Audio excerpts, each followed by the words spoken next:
Os discípulos de esquerda adoram encher a boca para falar dos seus intelectuais. Dizem que não há intelectuais de direita e que toda pessoa que estuda acaba se tornando um deles. A desonestidade intelectual dessa galera é tamanha que tudo o que eles fazem para agradar aos seus pares é mentir descaradamente. E mentir chegando ao ponto de criar fatos e não apenas analisá-los, de forma que a verdade seja sumariamente ignorada e uma pós-verdade seja inventada para alinhar-se à ideologia que defendem. Foi assim com o regime militar, com a falácia de que Hitler era de direita, e tem sido assim com a constante de fake news que imperam nos veículos de comunicação, comandados hoje por jornalistas doutrinados nas universidades e que são muito bem pagos com dinheiro oriundo do globalismo. Um dos ícones dessa safra de intelectuais de esquerda, confesso, me logrou por um tempo, com essa sua fala mansa e esse seu jeito ponderado de falar sobre diversos assuntos. Chama-se Leandro Carnal, meu conterrâneo, diga-se de passagem. Inclusive, usei muitos dos seus vídeos dentro de sala de aula, acreditando estar ajudando na formação dos meus alunos. Entretanto, prestando um pouquinho mais de atenção nas entrelinhas das suas mensagens, especialmente com sua presença massiva no Jornal da Cultura, pude perceber o engodo em que me meti. O estopim para minha atenção foi justamente a sua participação no programa Roda Viva, em que ele fala sobre o Escola Sem Partido, chamando o projeto de bobagem conservadora, a direita de delirante e dizendo que isso era coisa de gente que não é da área e não tem conhecimento do assunto. E não ter conhecimento do assunto ou da verdade parece ser algo recorrente na vida de Karnal. Afinal, ele fala sobre política, filosofia, ética e moral, sem conhecer nada sobre aquele que é o maior brasileiro vivo nestas áreas. Em uma das palestras em que ele realiza, onde consegue enganar pessoas ainda menos capazes do que o próprio, vejam como ele se manifestou a respeito de Olavo de Carvalho.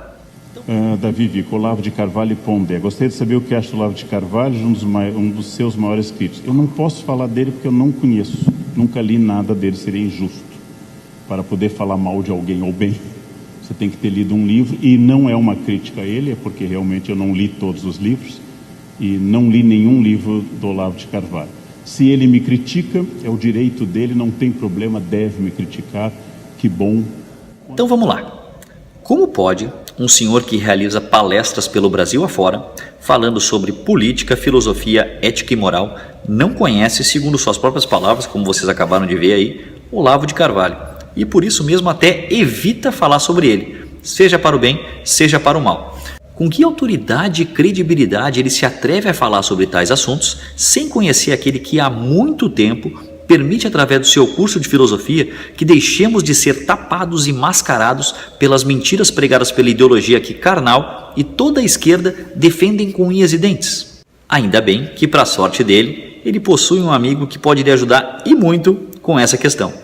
Olha só. Feito com Olavo Carvalho, que é filósofo, diretor do Seminário de Filosofia e da editora da Faculdade da Cidade, no Rio de Janeiro, é colaborador do jornal Folha de São Paulo, também do Jornal da Tarde e das revistas Bravo e República. Premiado o Olavo de Carvalho por uma obra inédita sobre o profeta Maomé pela Universidade de El-Azhar, no Egito, e também pelo Reino da Arábia Saudita.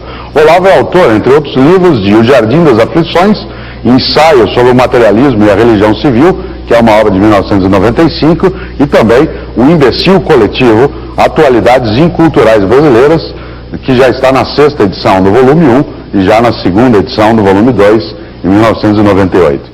Sinceramente, com todo esse currículo que acabou de ser apresentado numa reportagem de quase 20 anos atrás por Mário Sérgio Cortella, fica ainda mais evidente a pós-verdade do Sr. Karnal. Torço para que depois daquela palestra ele tenha se informado um pouquinho melhor e começado a ler pelo menos a compilação do Felipe Moura Brasil. Afinal, ali está o mínimo que ele precisa saber para deixar de ser um idiota.